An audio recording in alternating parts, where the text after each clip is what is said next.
ప్రతిష్టాత్మక champions trophy కోసం సన్నద్ధమవుతోంది భారత జట్టు. మరో 3 రోజుల్లో మెగా టోర్నీ మొదలు కానుండడంతో టీమిండియా ఆటగాళ్లంతా ప్రాక్టీస్లో మునిగిపారు. ఈ టోర్నమెంట్ కోసం ఇప్పటికే దుబాయ్కు చేరుకున్న రోహిత్ సేన నెట్స్లో తీవ్రంగా చెమటోడ్చుతోంది. మరో ఐసీసీ కప్పును ఎగరేసుకుపోవాలని చూస్తోంది. రోహిత్ కోహ్లీకి మరో ట్రోఫీని బహుమతిగా ఇవ్వాలని ఆటగాళ్లంతా కసిమీద ఉన్నారు. ఈ తరుణంలో జట్టుకు ఊహించలేని షాక్ తగిలింది.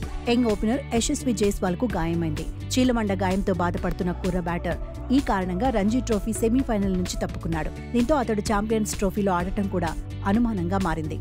ఆ టోర్నమెంట్కు ప్రకటించిన స్క్వాడ్లో జైస్వాల్ లేడు, కానీ ట్రావెలింగ్ రిజర్వ్లో ఒకటిగా ఉన్నాడు.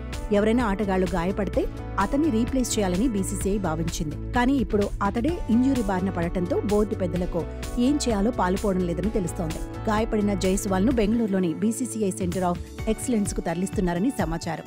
ముంబై జట్టు తరపున ప్రాక్టీస్ చేస్తుండగా అతడి ఎడమకాలి చీలమండకు గాయమైందట. పాత గాయమే తిరగబెట్టిందని తెలుస్తోంది. ఎన్సీఏలో అతడు కొన్నాళ్ల పాటు పునరావాసంలో ఉంటాడని, కోలుకున్నాక తిరిగి ప్రాక్టీస్ మొదలు పెడతాడని క్రికెట్ వర్గాల సమాచారం. జైస్వాల్ గాయం కారణంగా champions trophy non travelling reserve లిస్టులో మరో ఆటగాడిని ఎంపిక చేసే అవకాశాలున్నాయి. మరి జైస్వాల్ స్థానంలో ఎవరిని రీప్లేస్ చేస్తారో చూడాలి.